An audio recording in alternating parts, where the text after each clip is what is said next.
going to discuss not a very new topic. I think it's discussed in every other forum every other day. But why the need? Because maternal and child mortality is altogether dependent on the gynecologists and the obstetricians. So we need to revise and update ourselves time and again so that we are able to save the mothers and the babies. Now, a brief introduction of why we need to revise the topic. We all know maternal mortality is the death of a woman from complications during pregnancy, irrespective of the duration and site of pregnancy, during childbirth or within 42 days of termination of pregnancy, excluding the accidental or the incidental causes. And it is the ratio, which is the number of deaths per 1,000 live births. Coming to the leading causes of maternal mortality in India, as we see this chart, the 1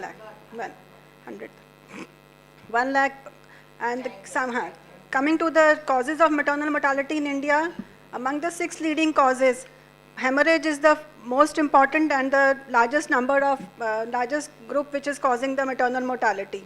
So we need to revise and update our knowledge. This is thanks to ma'am's PPT which I took the slide from. How much time do we have when we have a patient of postpartum hemorrhage? It is estimated that if untreated, death occurs on an average in 2 hours from postpartum hemorrhage compared to any other complication. 12 hours from antepartum hemorrhage, 2 days from obstructed labor, and 6 days from infection. So postpartum hemorrhage needs immediate attention and treatment. Postpartum hemorrhage, about 54 to 93%, almost 93% of maternal deaths due to obstetric hemorrhage are preventable when standardized and multidisciplinary programs are implemented. And most deaths occur within the first 24 hours after birth. And the most important is the transition from the compensated to the decompensated stage is rapid if we don't intervene and take appropriate measures. Death from PPH is avoidable. All the PPH deaths are unexpected, immediate, and adequate action is needed. When we see the trends of maternal mortality, we have witnessed a downward trend. The maternal mortality ratio is come down from 130 to 93 as per the 7th May 2025 sample registration system guidelines released by the government. The Kerala tops with only 18 figure of 18, and Delhi is around 43 to 45. Hence, prediction, early recognition, and intervention are crucial for lowering the risk of severe PPH and improving its clinical outcomes. Now, coming to the definition, though it's a revision, but it is required. PPH is defined as the blood loss more than 500 ml and severe PPH more than 1000 ml in vaginal deliveries. In cesarean births, PPH is defined as loss more than 1000 ml. And despite meticulous estimation of the blood loss, not only quantification, but a careful observation of the clinical signs is equally important when we have to decide when to intervene and what measures to be taken. A low systolic blood pressure, tachycardia, and a raised respiratory rate are the historical signs which are used to diagnose hypovolemia.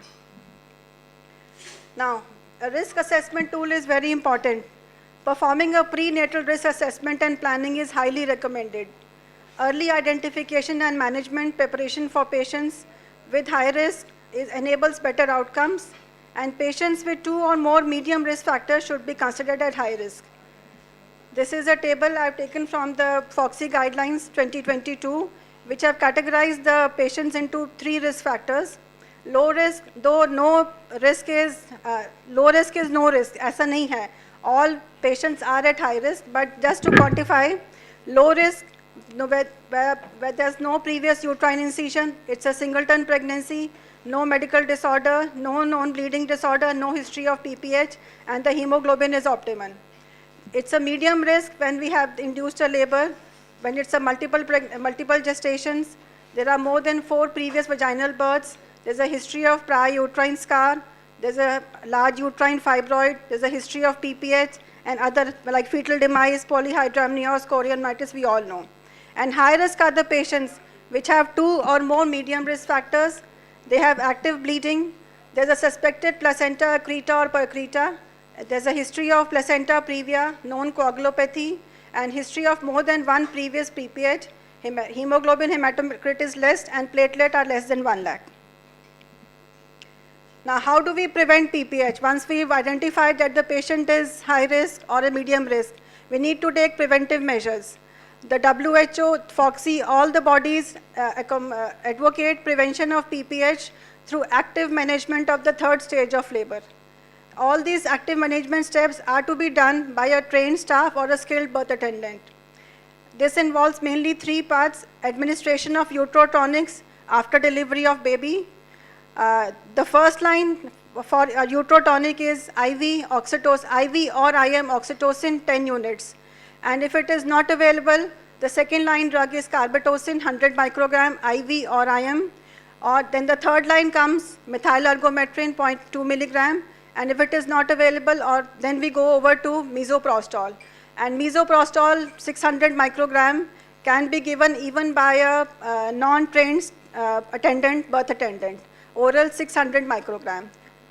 Then the second step is delayed cord clamping, and third is controlled cord traction. Once we've delivered the patient, we palpate the fundus, give uterine massage, and we have a controlled cord traction to decrease the incidence of PPH. All these steps are to be done only by a trained birth attendant.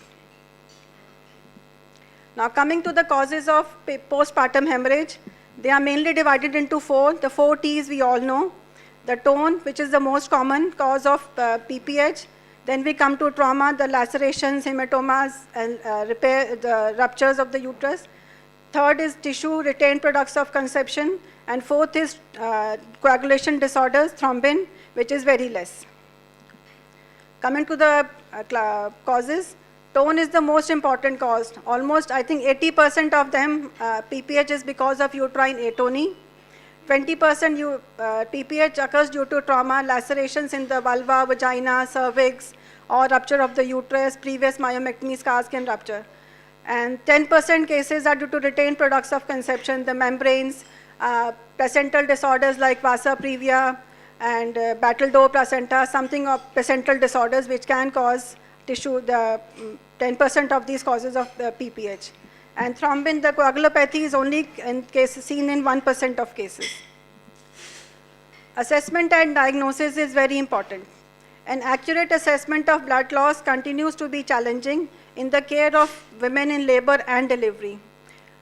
So we have a visual estimation of the blood loss. We see this in every presentation. And once we have a visual idea of how much is the blood loss, we are able to diagnose the patient and put it in the category of PPH and start our intervention. Besides this, the clinical signs and symptoms are equally important. Stage 1 of shock is when the blood loss is less than 15%, the pulse rate is less than 100, respiratory 14 to 20, the blood pressure is normal. So this is the stage 1. And anything, when the patient goes to stage 2, 3, or 4, we have to act fast and take care important measures so that the patient does not deteriorate further. Another very important assessment in the patient for PPH is a shock index. A shock index, modified shock index, is the heart rate divided by the mean blood pressure, or a simple heart rate divided by the systolic blood pressure.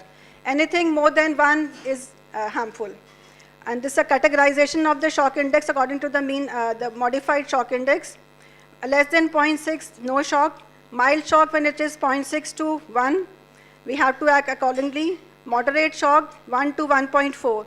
Anything more than 1.5, 1.4 is severe shock, and the patient needs immediate blood transfusion and other measures to be taken immediately. Now, once we've diagnosed a patient of PPH, how do we go about? First of all, we have to see the checklist.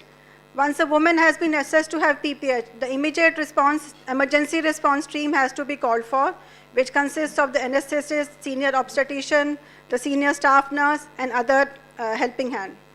The initial resuscitation is with the ABCD formula that we go about: airway, breathing, circulation, exposure, etc.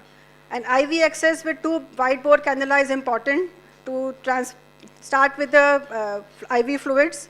Blood samples are taken and sent for investigations. Catheterization is mandatory, we all know. Why shock index is to be recorded, how much, in what stage of shock the patient is. A quick history and rapid initial assessment is very important. Now, I think it's visible. Once if despite active management, the estimated blood loss is more than 500 ml, that means we've diagnosed the patient to be having PPH. The immediate is we call for help, perform a bimanual examination, institute the hemorrhage protocols of that institute, start the IV line, provide oxygen, monitor the vitals, and send the samples for investigations. And then we try to determine the cause for that PPH. Most of the time it is uterine atony, and if the uterus is boggy and we are not able to palpate the fundus, that means the patient is, the cause is atony of the uterus, atonic PPH. And if we see inspect the vagina, vulva, and see for any signs of laceration, and depending on that, we need to take the appropriate measures. If this is not there, we have to see for any retained placental tissues, explore the uterus, and removal of the placenta if it required. And if all these factors are not there, that means the patient is a case of coagulopathy. In all such cases, first line of the tranexamic acid is advocated by our FOXI also and WHO also. We give 1 gram of tranexamic acid after birth, followed by a second dose if bleeding occurs after 30 minutes within 24 hours. And preferably within 3 hours of the start of hemorrhage is the tranexamic acid which is useful, not after that. And once we've diagnosed as uterine atony, we start with the uterotonics. Oxytocin is started 20 to 40 units in 1 liter saline, infused 500 ml over 10 minutes, and the rest of it 250 ml per hour is the dictum. Then the second line we have prostaglandin F2 alpha, 250 microgram IM. If the third line comes to methyl ergometrine, 0.2 milligram IM or IV every 2 to 4 hours. Then we have the misoprostol, 800 to 1000 microgram rectally, or 600 to 800 microgram sublingually or orally. Then we have the carbetocin.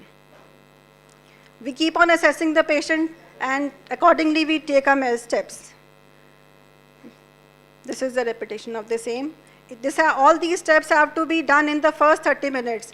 And if the patient is not responding, we then go over to the second step of the management for PPH, like intrauterine devices or surgical management. Now this is a brief overview of the uterotonics available with us. Oxytocin, 10 units IM IV, which is advocated by FOXI, and it is not to be given if the patient is allergic to oxytocin or has cardiac dysfunction. Methergine, 0.2 milligram IV, not advocated with hypertension, cardiac disease, Rh negative pregnancy.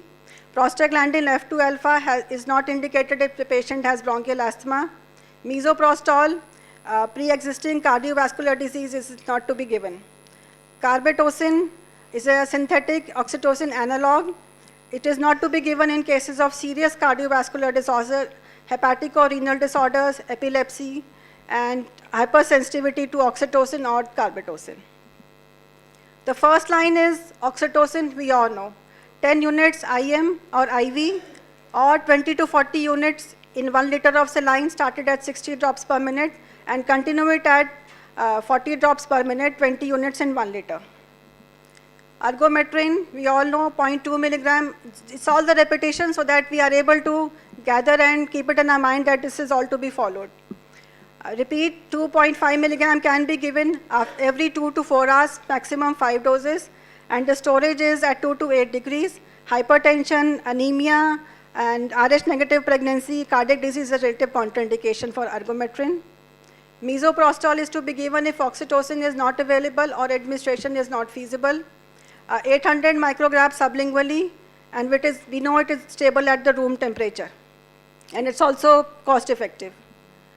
Carboprost, 0.25 milligram or 250 microgram IM, every 15 minutes can be given, up to a maximum of 2 milligram, 8 doses. Now, if the patient doesn't respond and goes into severe or persistent postpartum hemorrhage, then we have the intrauterine methods to decrease, like balloon tamponade, or we then go to surgical management of the PPH, which will be taken up by Dr. Dipti and Dr. Meenakshi. So till this monument is there, it will keep reminding us it is our duty and responsibility to save the mothers and the babies. Thank you.